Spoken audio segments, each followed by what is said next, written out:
Sup, y'all? Welcome to the channel Saved by the Code, where I discuss all things Bitcoin and cryptocurrencies.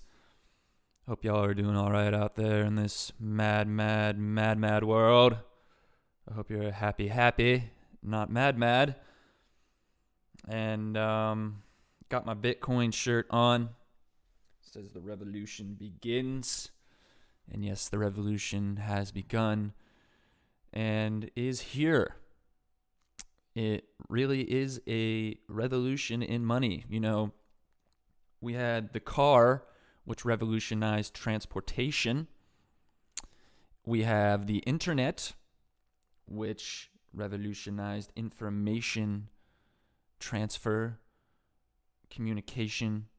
Many things were revolutionized by the internet. Now we have Bitcoin that is changing money, fixing money, because the money is broken.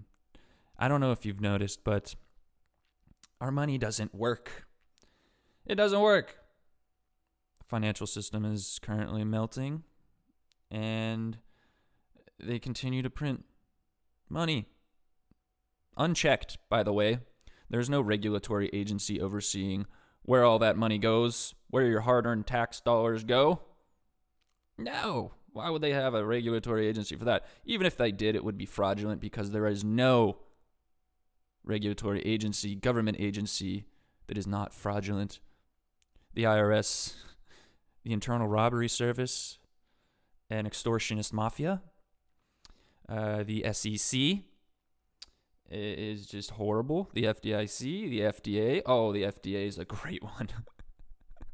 They approve oxycodone as a safe, non-addictive alternative. Opiate painkiller. You better believe that they knew that that was addictive as heck. But we can make a lot of money, so yeah, prove it. It's horrible that we live amongst just fraud. Nothing is legitimate. And it's just, like, is there just no morals? Like, I just, thankfully we have Bitcoin to save the day. It's going to save everything. Everything will be fixed by Bitcoin. Just kidding. But if you fix the money, you fix a lot of things. And I just would love to see a world where just a system based on Bitcoin, where it can't be inflated into oblivion, where you are in full control of your money. And I mean, I'm sure. I don't know if it would work, but I know that the system that we have doesn't work, so we need to try something new here. Anyways, sorry for that depressing beginning. What a wonderful world. I wonder if Louis would still say it was wonderful if he made that song today. What a horrible world. Thanks for that, Louis. We love you. We love you, Louis. I wonder if Louis would have liked Bitcoin. I'm sure he would have. What a wonderful coin. All right, enough of that. We got some great stories for you today. We got some Fugitive news. We got some SEC news. SEC gone rogue and completely out of control. The SEC, what an absolute joke. Protecting us. Ha! Oh, man. Got some El Salvador news. We got some Jimmy Cramer. This is a funny article because there's this thing called the inverse Cramer index, because apparently he, like, everything he predicts is, like, wrong. And so it's just whatever he says, just think the opposite. So he's like, Bitcoin's gonna fail, it's horrible, blah, blah, blah. There's no use case.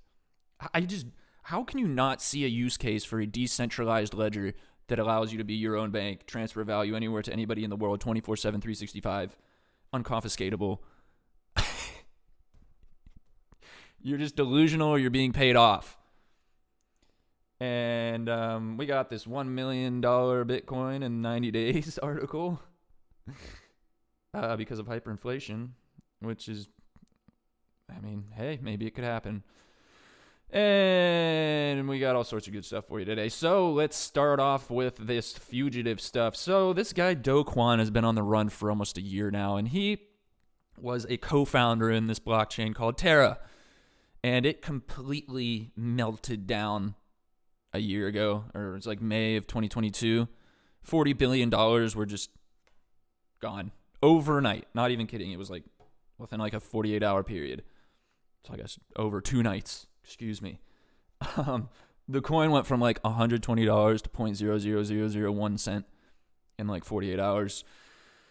And it was all because of this protocol that promised 20% APY when you deposited the stable coin. I'm not going to go into the details, but just know that $40 billion disappeared overnight. And this guy was the co-founder of this blockchain that provided this service, and I'm sure was involved in some way, shape, or form. And he's been on the run, and he was arrested for fraud and conspiracy. And apparently he was in, where is it? Montenegro. Yeah. Fugitive crypto king fleeing Montenegro with fake documents. And he was finally arrested. The former cryptocurrency king, who's behind losses of more than $40 billion, was detained at the Podgorica airport with falsified documents. And South Korea, the USA, and Singapore are demanding his extradition. So yeah, they got him. And this whole collapse shook the entire market. And it ruined a lot of people's lives. It was just a horrible thing. Like, a lot of people put too much money into this thing offering 20% APY. And, I won't lie. I've played around with some of these crazy protocols that were offering. Like, there's this one that offered 80,000% APY. Just threw like $100 or $200 in. Some of these people were putting like their life savings into these protocols offering 20% APY, which is not sustainable. It is unsustainable to have that level of yield. You just can't do it. And it lasted like 8 months, 9 months or something. And people were making a lot of money during the time. But then the coin crashed pretty much 100% because of how the protocol works. And it was like an algorithmic stable coin that was, I'm not going to go into the details. It'll just confuse a lot of people. But it didn't work. And a lot of people lost a lot of money. And this guy was on the run. And they got him. So Do Kwon going to the slammer. Don't drop the soap, buddy. Just kidding. I'm sorry I said that. So that guy got caught. Good, I guess. Yeah, that's good. $40 billion is a lot of money, man. You should probably go to jail and have to pay some people, or, I don't know, plant some flowers or something. So, yeah, Do Kwon in the slammer. See ya, buddy. Thanks for that $40 billion crash there. Appreciate you. All right, moving on. The SEC is just so bad. They have no interest in protecting investors. None at all. And they've been attacking crypto companies. I mean, just look at the facts. The SEC is involved with the regulation of banks and making sure that they don't do any shady practices, because we all know that no banks do anything shady. You crazy? Banks are all great and wonderful. They do such shady stuff every single day. Money laundering, investing in things that are very risky with other people's money and making billions while you get dust particles of interest rates. Thanks for that, SEC. Really protecting us there. They're just doing this to make the perception of crypto bad. And it's just so terrible because the U.S. is so far behind when it comes to regulation on crypto. And it's just brain draining the country, you know. So many smart people are in crypto trying to make these great projects. And, you know, sure, there's some scams out there. I'm not saying that there should be no regulation. However, when they attack crypto based on laws from the 1930s and their Howey tests and all this stuff, it's just really absurd. Sounds like a comedy skit or something. But yeah, a lot of people are calling them out. There's even someone within the SEC who's like, this is just not right. What's going on? There's no clear regulations, probably by design, so that, you know, everyone's all confused and they can come after you and do whatever they want. Illegally, I'm sure. You know, like I said at the beginning of this episode, there is no 3-letter, 4-letter organization associated with the government that has your best interest in mind. None. At all. Not the FDA, not the EPA, not the SEC, not the FDIC, not the IRS. They all want your money. They want the money. Like I said, the FDA approved oxycodone as a safe alternative, non-addictive opiate. Please. They saw how much money they could make off that. Just, yeah, heroin in a pill. It's genius. We'll make billions. Prove that. It's horrible. It's just so blatantly obvious. You just look at what they do, and it's just blows my mind how anybody trusts anything the government touches, and even just the government in general. Like, how do you have faith when you just? It's literally like if you had a neighbor that like every day threw rocks at your house, slashed your tires, called your wife names, you know, messed up your yard, and you were just like still friends with them and trusted them, like, and they just every single day trash your house, trash your car, trash your yard. And you're like, Jimmy, he's all right. He's coming over for dinner later. That is literally what it's like to still trust the government and the IRS or the SEC. They don't have your best interest in mind. We're protecting the investor. Oh, just such lies. It's horrible. Like, I mean, what a wonderful world. You know, I try to see the good in things. But it is just, you just got to look at things objectively and be honest with yourself, though. It's disgusting what these people do.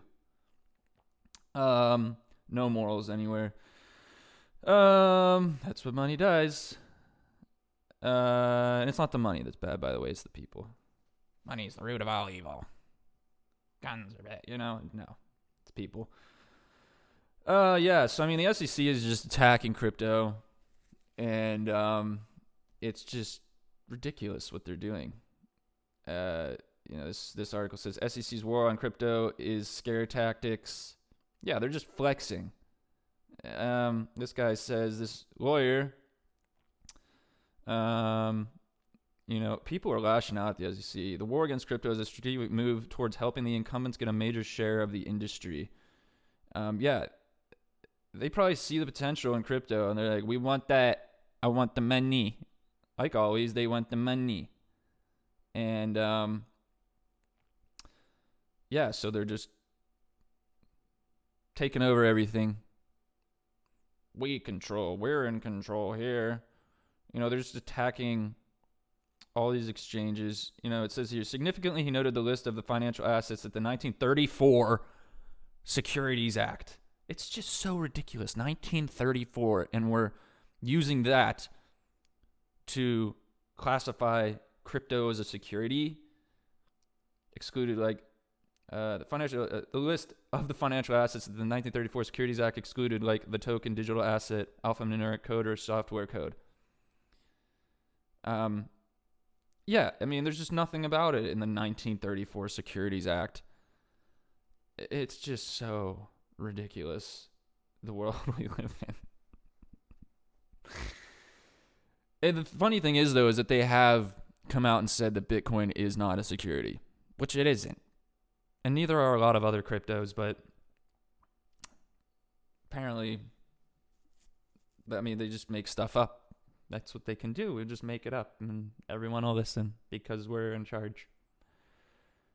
So yeah, we literally need like regulators to regulate the regulators, and then regulators to regulate the regulators who regulate the regulators. But the same thing would happen over and over again. It's just, I guess that's what humans do. So yeah, the SEC is just on a rampage. They're going rogue. Says this article, completely out of control. It's just there's no clear regulation in the U.S. and every other country has clear regulation. The United States says here, the United States has to make a decision about whether or not it will embrace and support innovators in this country. There are jurisdictions that are mindful of this. That is not what we are seeing in the United States, and the clock is ticking. It is just so ridiculous. Like, we're behind like every other country. All these other countries have regulations. They're either friendly to it, they don't want it. It's just ridiculous. So, SEC, go home. You're drunk. The SEC hands Coinbase a Wells notice. Apparently, that's like a notice that you have illegal activity on your platform. Illegal securities. Where's the Wells notice for, JP Morgan or HSBC Bank? One of the worst, horrible organizations in the entire world. They're good. Because they're paying them, that's why. We want the money. I want the gold. Oh, man. So, yeah. It's just ridiculous. Coinbase expresses frustration from the SEC notice. And they're going rogue, like that article stated. And it's just ridiculous. I guess this is what you got to go through. I mean, this tells me that Bitcoin is doing something right when they don't like it. Well, they did say it wasn't a security, but still, I mean, they don't like crypto. And, so SEC, go home, you're drunk. Here's another SEC story. Can't get their act together. Crypto firm slams SEC Washington for lack of clarity on rules. Yeah, it's just there's no clear anything. And it's just stifling innovation. I mean, it's just ridiculous. People will just leave the country and go elsewhere where it's more friendly and make money. It's just so silly. Yeah, it's just stifling innovation. I think we're sort of continuing to watch the SEC play this game of punishing the people that are still surviving, and it's a little bit, sort of frustrating thing to observe. Nicholas Carey, president of blockchain.com. Much of what the SEC has done involves applying existing regulations to the cryptocurrency industry, which were formed several decades ago. You can't make this stuff up. It's just like unbelievable. So yeah, good old SEC just, making our lives miserable as usual, not protecting anybody.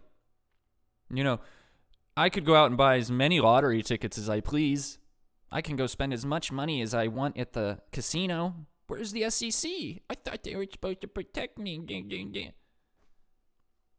It's so ridiculous. Oh, goodness. All right, moving on to something brighter. Wow, a happy story. El Salvador's new crypto policies make the future beautiful. Apparently, I don't know if you didn't know, Bitcoin is legal tender in El Salvador, meaning that you must accept it and you can use it to buy things and pay for taxes and pretty much do whatever you did with their native currency. And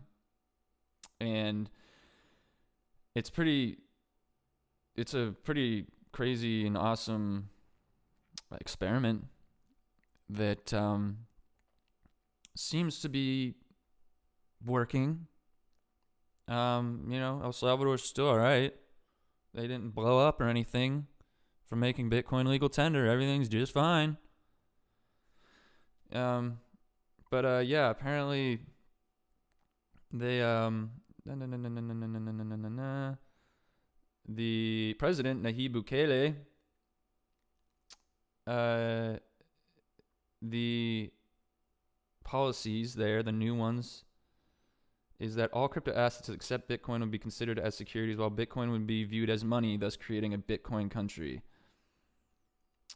In addition, the plan also intends to make El Salvador the safest country in the Americas, cut debts, and encourage tech entrepreneurs with direct tax policies. See, like places like El Salvador that are welcoming, and they're way further ahead than we are, than the U.S., in providing clear regulations and their stance on crypto. Thank you. That's all it takes. So I'm sure a lot of startups will go there because they're welcoming and friendly and have clear regulations and rules, and they are clear on their stance on crypto. But the U.S. can't do that. We're just like the grumpy little stubborn kid in the corner. Come on and play, Jimmy. Come on, it'll be fun. No, I'm not coming. You're like stamping her foot. That's the U.S. for you. And so, yeah, I mean, El Salvador is miles ahead of the U.S. when it comes to crypto regulation and stance and rules, and they love Bitcoin down there, that's for sure. There's this place called like Bitcoin Beach or something. There's just Bitcoin is like everywhere. Like Bitcoin's like growing on trees and stuff. It's nuts. Not really. But yeah, so El Salvador, new policies apparently that are very crypto friendly. Thanks for that, El Salvador. You are awesome. Nayib Bukele seems like an alright kind of guy. I don't know. I mean, he's a politician, so you gotta question what his motives and agenda is. But hey, man, anybody who's for Bitcoin, I'm gonna give him a chance. All right, moving on to the story about the Jim Cramer dude, and he predicts Bitcoin's imminent demise. And then it says, will his record for getting it wrong continue? I would bet on it. Jim Cramer called Bitcoin a strange animal and suggested that is being manipulated up.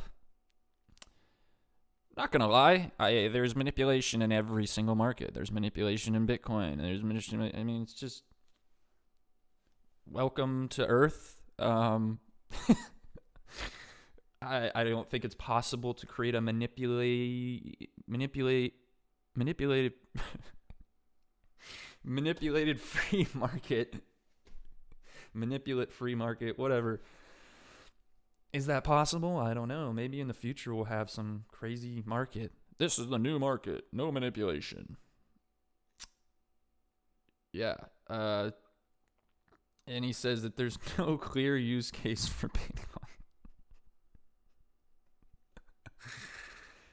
Like, is this guy, like, is he, like, in touch with reality? Or, I don't, it's just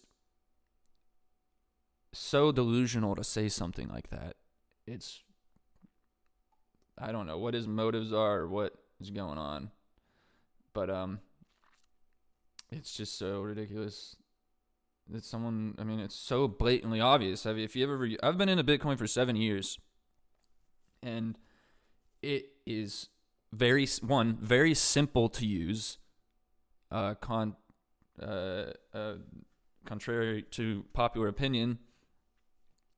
And it does what it's supposed to do very well. You are in full control of your money. You are your own bank. You can send value to anybody, anywhere in the world, 24/7, 365, without a middleman, which, by the way, was a problem that was thought to be unsolvable before Bitcoin. A lot of people don't talk about that. Bitcoin solved what's called the Byzantine generals problem, which is basically the whole idea of it is, how do you know that when you send a message through to someone that it gets there and it hasn't been tampered with, and that you can trust that it was not tampered with. You can send a message to anybody that you don't trust, you don't know, and that message through a network or whatever, and that message was not tampered with. Bitcoin solved that problem very elegantly, by the way. If you want to look into it, it's called the Byzantine Generals problem. Pretty interesting. Maybe I'll make an entire video about it because you can't. I could. But yeah, a lot of people don't talk about that Bitcoin solved a problem that was thought to be unsolvable, which is pretty awesome. So yeah, anyways, Jim Cramer, it's just funny. There's this thing called the inverse Cramer index. Launched in 2017, has gained 105% since its inception. Because apparently this guy gets it wrong like every single time. So, he'll probably get this wrong too. Bitcoin's imminent demise. The environment for Bitcoin to thrive right now couldn't be better. And it's unfortunate that it thrives in times that are, these horrible things are happening. Banks are collapsing. People's savings are being decimated. People locked out of their bank accounts. Capital controls in China and whatnot. But it's hope. It really is. It's hope.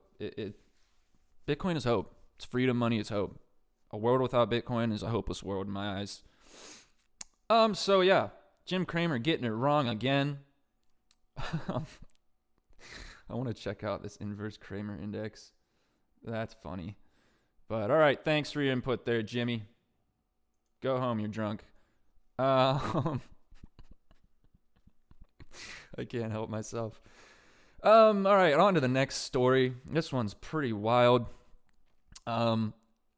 This guy, an ex CTO for Coinbase, or the current, I think he is the former CTO for Coinbase, made a $2 million bet. $2 million. It's no chump change there. That Bitcoin would be worth $1 million a coin within 90 days due to hyperinflation, because he believes that the government will have to print, because he thinks the bank contagion and the collapse is going to get worse. The government's going to have to print trillions and trillions of dollars to bail them out. And this injection of all that money will just result in this hyperinflation. And, gallons of milk will be $90. Bitcoin's price will be $1 million. Even though in today's dollars, it'll be like $100,000 a Bitcoin. It'd be pretty wild and it'd be crazy. Bitcoin goes from 28,000 to $1 million in 90 days because of hyperinflation, which, this dude's betting $2 million, putting his reputation on the line. That's crazy. I hope it happens. I really do.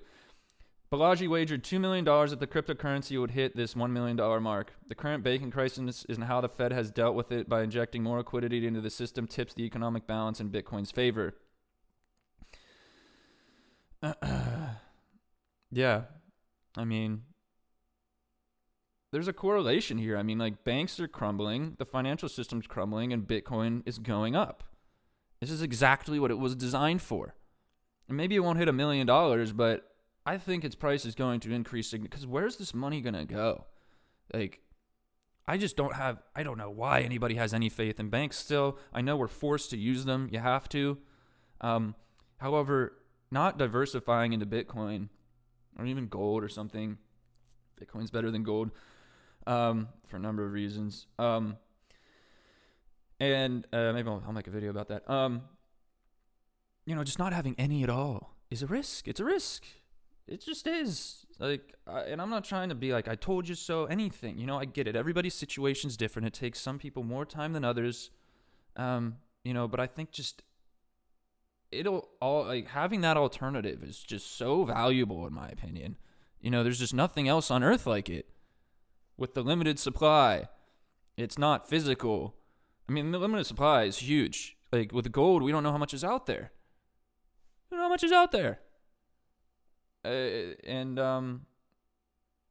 massive. Knowing exactly how much is going to be. And by the way, Bitcoin has 21 million, of which 6 million have been lost, 5 or 6 million forever. So there's really only like 14 million Bitcoin for 8 billion people. You do the math. All right. So yeah, this dude's betting 2 million that Bitcoin will be $1 million in 90 days. I hope he is right. That's like a 35,000% in or something absurd. Not 35,000. It's like 3,500% increase. Oh man, wouldn't that just be so sweet? Ugh, I would love to see that. Bitcoin hits 1 million. All the banks fail. It would be terrible though, because it would hurt a lot of people, but when is this gonna end? I mean, like, it needs to fail. Like, I wish I could make it better. I didn't make this stuff. So yeah, Bitcoin to 1 million 90 days, buddy. Get it while it's hot. While it's cheap. Moving on. White House blasts Bitcoin for having no fundamental value. Praises CBDCs, central bank digital currencies, which would be horrible if they are actually implemented into the system. The level of surveillance that they would be able to achieve with CBDCs is scary. It's like a communist state's dream. They have complete control over the money. They already do, but this would even allow them to have more control. And so it's just so obvious what they're up to. Bitcoin bad, CBDC good. Wait, where's it? This is the funny part. What does it say? Where is it? Fundamental value. Oh. When discussing Bitcoin's lack of fundamental value compared to other monies, the report admitted that even sovereign currencies such as the US dollar also lack inherent value. However, it argued that sovereign currencies like the US dollar are backed by a trusted institution in the form of a central bank. Oh, too bad that literally is so far from the truth. How many times have banks screwed us over throughout history? Lots and lots of times. Like I said, it's like that neighbor that messes up your lawn, slashes your tires, calls your wife names, throws rocks at your house, and you continue to trust him and have him over for dinner. That is literally the exact same thing, is still trusting banks, still trusting government, still trusting any government, anything. SEC, IRS, FDA, anything. We need something different. And Bitcoin is that different thing. And the fact that the White House doesn't like it means I like it and that it's doing something right. I would much rather trust a decentralized network of computers that's running autonomously than any government agency. Like, when are anybody going to learn? When are you going to learn that you cannot trust government anything, especially a CBDC? Please stay so far away from that. That's scary. And it's just a lie that it has no fundamental value. It is backed by the largest computing network on the world. I don't know if anybody knows that, but it is the largest computing network in the entire world. Decentralized, distributed geographically around the world. The biggest one. I trust that. That's just operating autonomously. I know for a fact, and I hope others do too, have recognized that the current traditional financial system is a complete scam and fraud. 100%. Fact. Bitcoin, I question everything. Bitcoin may not be. I'm not saying it is not. But, I mean, based on my experience, I've been using it for 7 years. I've been studying it. And I've worked at a Bitcoin mine. I've seen firsthand how the network operates, the level of investment, the scale of the decentralization of Bitcoin's network. I mean, I am quite sure that it's not a scam, and I would rather have my money in something that I think and pretty darn sure that is not a scam than something I know is 100% surely a scam. such as banks. And when will we learn? So yeah, White House blasts Bitcoin for having no fundamental value. Thanks, White House. Go home. You're drunk. Next story. Treasury Secretary prepared to take additional action to protect bank deposits. Right. Good old Janet Yellen is again shuffling her position on whether or not to guarantee deposits for smaller banks. As usual, the babbling nonsense that comes from the old people that run our world. It's just so, like, every person you see, like, in politics is, like, 170 years old. It's like, where's the youth?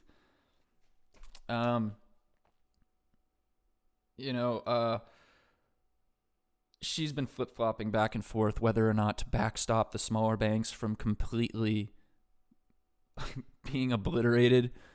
And apparently her stance is that they're not going to. They're only going to backstop banks that are systemically important, like big banks like JP Morgan, like Goldman Sachs, the big guys. But they're not going to help out the little ones. And what does that do? That makes all the depositors go from the smaller banks to the fewer bigger banks. Now we got all the money. We want the money. That's what it's always about. We want the money.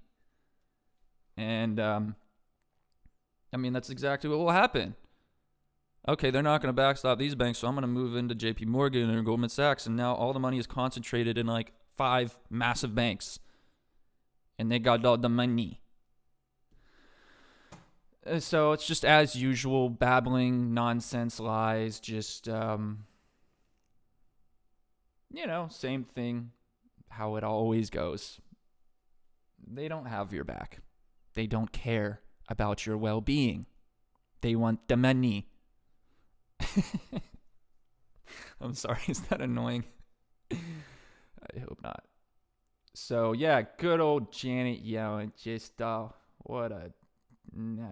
thanks. Just really rejuvenating my faith in our strong financial institutions. They say that everything is safe and sound. When they say that, be very scared. Be very scared. Everything's fine. Just a few $1 billion is gone. It's Jerome, fire up the printer. Literally. That's what happens. It's so absurd, the world we live in. It's horrible, though. It's terrible things happen to people because of these people continuously do these things that just screw us in the end.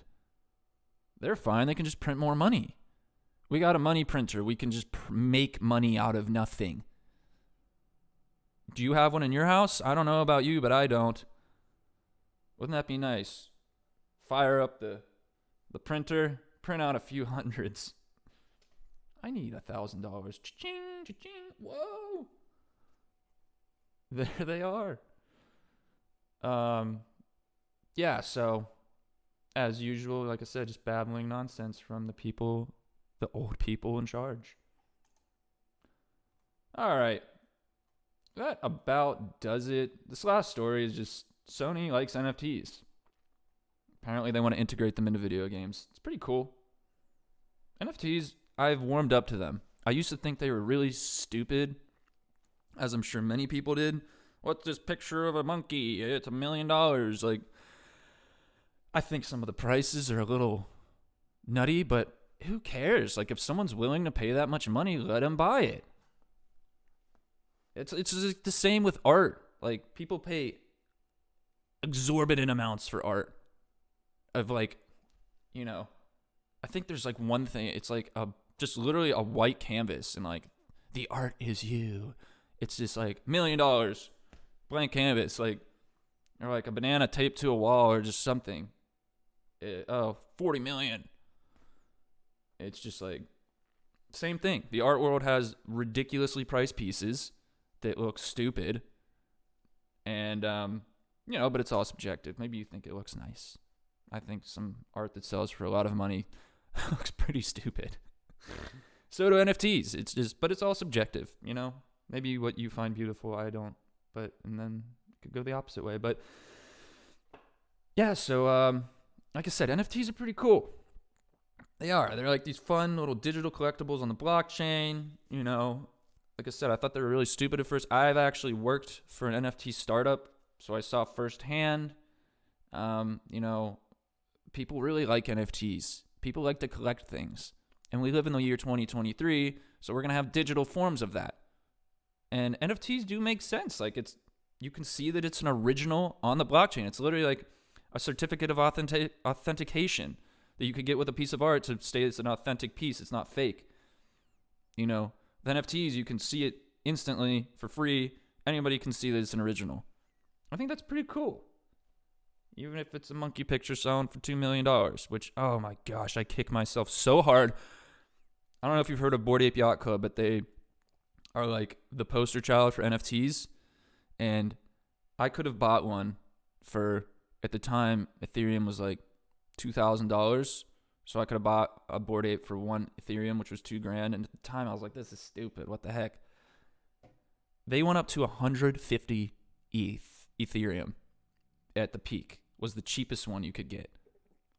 And right now they're sitting at like 70 ETH, which is $140,000, $50,000 or something, or like $120,000 for the cheapest one.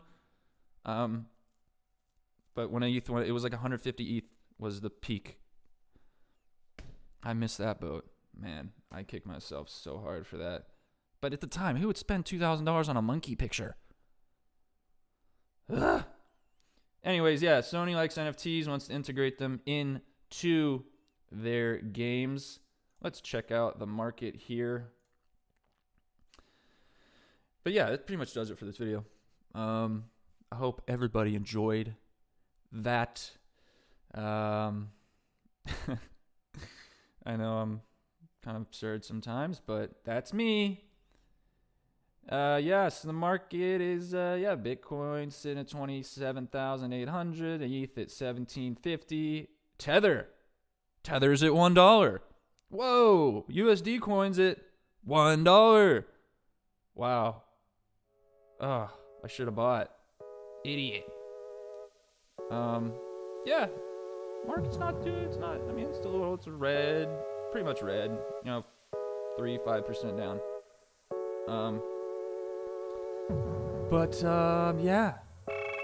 Thank you. It truly means so much to me if you listen to this entire video. I deeply appreciate you. If you like the content, give me a like, give me a subscribe. If you didn't, leave a comment saying you hated it, and I will send you a smiley face. So yeah, until next time, folks, thank you for listening to Saved by the Code, and I bid you farewell on your cryptocurrency journey.